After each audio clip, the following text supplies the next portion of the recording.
I received a frustrating WhatsApp message from my sister. I left your disabled daughter at your home. Panic-stricken, I rushed home, only to find my daughter sobbing uncontrollably, alone, outside the house. This was the breaking point. I couldn't rely on my sister to look after my kids anymore. It was time to show her what family truly meant. My name is Amanda. I'm 43 years old and have a passion for baking. Ever since I was a kid, I've loved experimenting in the kitchen. You'd think I'd be a master by now, right? And, well, not to brag, but I am, mostly. Except for chiffon cakes. My kids love to tease me about those. Mom, your chiffon cake's so dry. Don't worry, we'll help you next time. But when it comes to muffins, I'm a star. My kids' friends often gush, we wish you were our mom. My own kids just give me smug looks, as if to say, yep, that's our mom. These little moments of banter and joy make family life so special, or so I thought. But my sister Kathy's idea of family was vastly different. This story begins a few years ago, during spring vacation, when my family visited my parents' home. We were casually watching TV when Kathy blurted out, "Lately, there are so many kids with developmental disabilities. I wonder why." Her comment was as out of place as it was jarring. The TV wasn't even discussing disabilities. Everyone, including my mom and husband, turned to her, puzzled. "What's with the sudden comment?" I asked. "A colleague's child was recently diagnosed with a developmental disability," she replied. "Apparently, kids who are restless or struggle academically might fall into that category. I don't know much about it, but honestly, I think Sarah might have one too." I was stunned. Sarah is Kathy's daughter, my niece. She'd always seemed like a perfectly normal child to me. "Why would you think that?" I asked, trying to stay calm.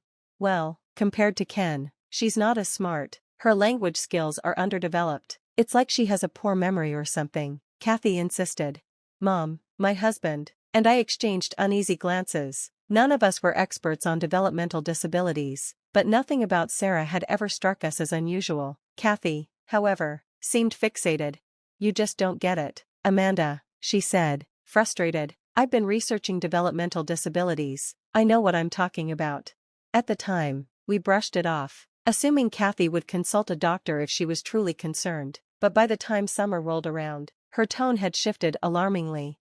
"I knew it. Sarah does have a developmental disability," Kathy declared during another family gathering. Her voice carried an unsettling note of triumph, as though she'd just solved a mystery. "Did you take her to a doctor?" Mom asked, concerned. "No, I didn't need to. I have proof," Kathy said smugly. "Proof?" Mom frowned. "Stop talking like she's some kind of criminal." But Kathy pressed on. "Sarah starts elementary school next year, and she still can't write the alphabet. She's in kindergarten, that's perfectly normal," I said. "Even my daughter, who's already in school, struggles with some letters." "Well, that's because your daughter takes after you," Kathy shot back, a smug smile on her face. Her husband Tim chimed in. "Maybe your daughter has a developmental disability too. Like mother, like daughter." Anger flared in me, but I held it back. "Kids develop at their own pace. There's no need to rush," I said firmly. But Kathy wouldn't hear it. "Ken could write the alphabet ages ago," she insisted, comparing Sarah to her older brother, who'd always been exceptionally bright. "Ken is 3 years older," I pointed out. "It's unfair to compare them." Tim scoffed. "Well, from a medical perspective, Sarah clearly has a developmental disability." I stared at him, dumbfounded. "Medical perspective? Tim, you're not a doctor." It was clear Kathy and Tim had convinced themselves that Sarah was deficient simply because she wasn't meeting the impossibly high standards they'd set for Ken. It wasn't just frustrating, it was heartbreaking. "I always say my siblings graduated from a national university, so I'm smart." Tim's words still echoed in my mind. As ridiculous as they were, he often boasted about his intelligence, using his siblings' accomplishments as if they were his own. For the record, Tim himself graduated from a private university, and not even by choice. He had failed the National University Entrance Exam after ignoring his teacher's advice not to take it. Now, he manages a supermarket, yet insists he's just as brilliant as his siblings. If you're thinking, "What is he even talking about?" you're not alone. I later learned that Tim was something of an outcast within his own family, which perhaps explained his need to constantly prove himself. But his behavior didn't just stop at self-aggrandizement, it extended into how he and Kathy treated their daughter, Sarah. One day, my husband Mike cautiously suggested, "Maybe a professional should evaluate Sarah. It could help clear things up." "Oh, I've already consulted professionals," Kathy replied quickly.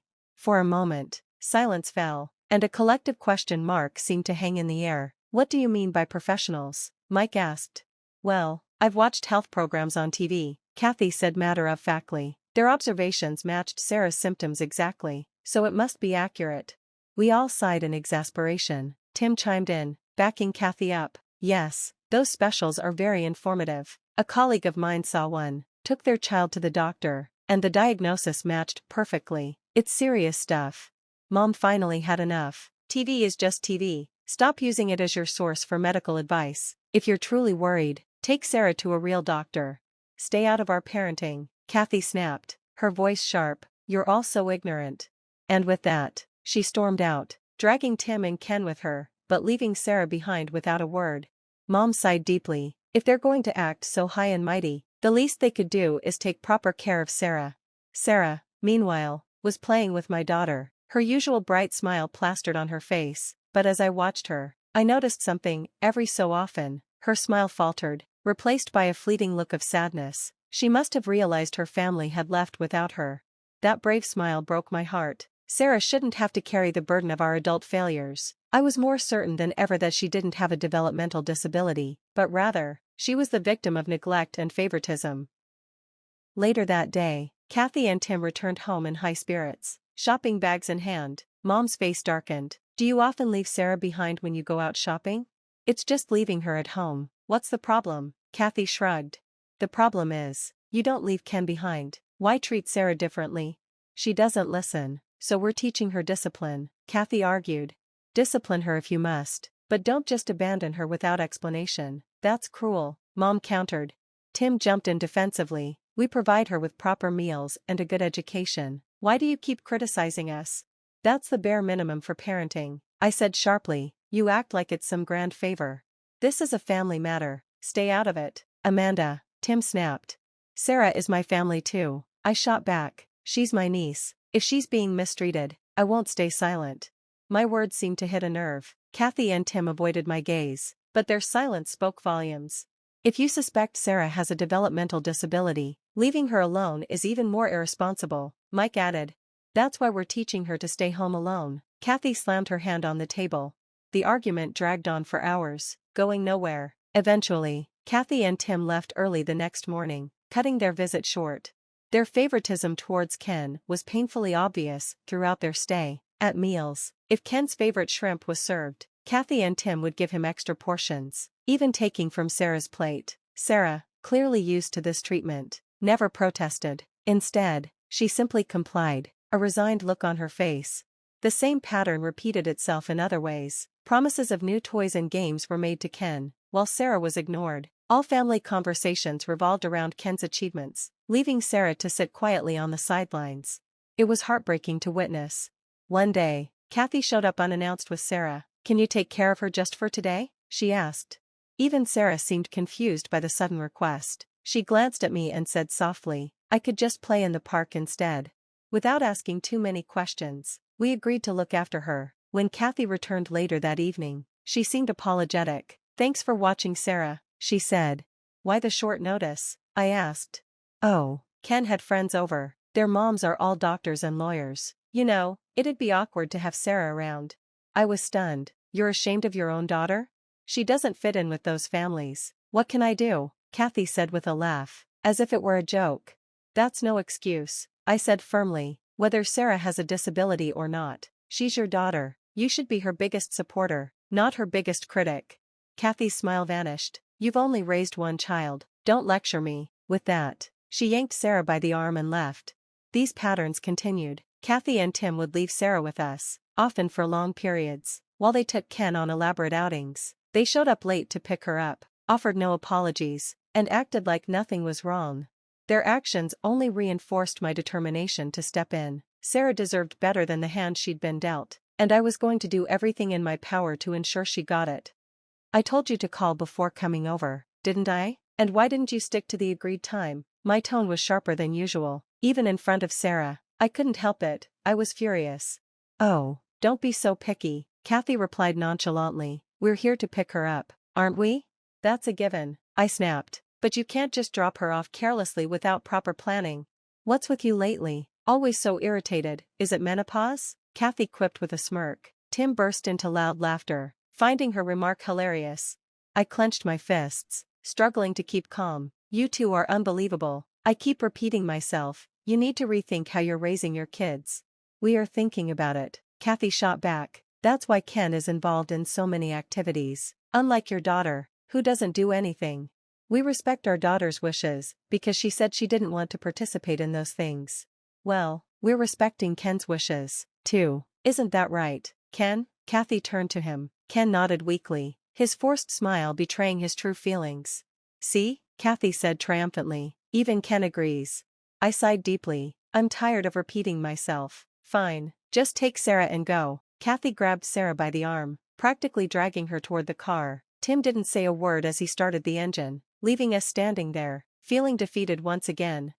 The next day, I was out shopping when I received a text from Kathy. Hey Amanda, you love Sarah, right? Confused, I replied, of course I do. She's my niece. Why are you asking this? Her response left me stunned. Great. Perfect. Consider her your daughter now. I left her at your doorstep. I didn't see anyone home, so you should hurry back. She might be crying alone. I froze in the middle of the store, rereading her message in disbelief. Was this some kind of joke? I called her immediately, but her phone was off. Panic set in. I abandoned my cart and rushed home.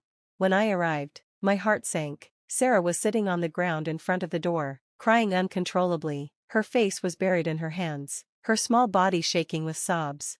Sarah, I ran to her and pulled her into a hug. She clung to me tightly, tears soaking my shoulder. It's okay, sweetheart, I'm here. It was clear what had happened. Even without asking, Kathy had abandoned her. Calls to Kathy and Tim's phones went unanswered. They had deliberately cut off contact. Through her tears, Sarah whispered, Auntie, I didn't want to be left like that. I held her close, my anger toward Kathy and Tim boiling over. How could they be so cruel? Right then and there, I made a promise to Sarah, and to myself, I would protect her. She didn't deserve this. Within a week, my husband, mother-in-law, and I went to Kathy's house to confront them. We brought along legal paperwork to formalize Sarah's adoption. Our plan was clear, Sarah would become our daughter. To our surprise, Kathy and Tim agreed without much resistance. Less burden for us, Kathy said with a dismissive shrug as she signed the papers. Her lack of remorse infuriated me, but I held my tongue. Sarah's well-being was my only priority. 3 months later, Kathy showed up at our house unexpectedly.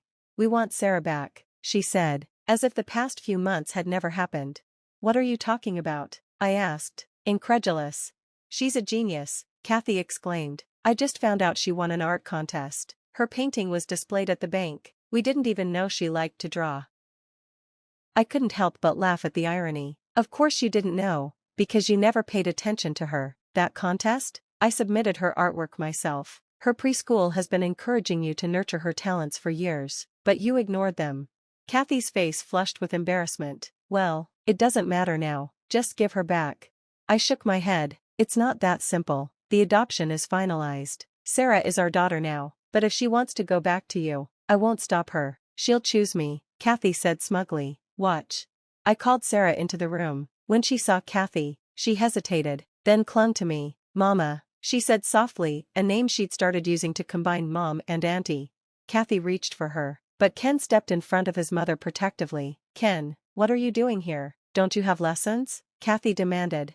Ken's voice trembled as he replied, I don't want to go to lessons anymore. I hate them. I hate everything you make me do. Kathy tried to scold him, but I stopped her. Don't you get it? Your children don't want what you're forcing on them. You've been so focused on appearances and achievements that you've completely ignored their happiness. Kathy stood there, speechless. Just go home, I said firmly. You've lost the right to call yourself their mother. In the years that followed, our family dynamic flourished. Sarah, Ken, and our daughter grew close, forming a bond stronger than I could have imagined. Ken moved in with my mother, and Sarah thrived in our home, pursuing her passion for art. Though the road was challenging, it was worth every step. Our two-family household was filled with love, laughter, and the joy of watching the kids grow into their unique talents. Kathy and Tim, meanwhile, drifted into isolation, burdened by the consequences of their selfishness. Our lives weren't perfect, but they were rich with the one thing that mattered most, family.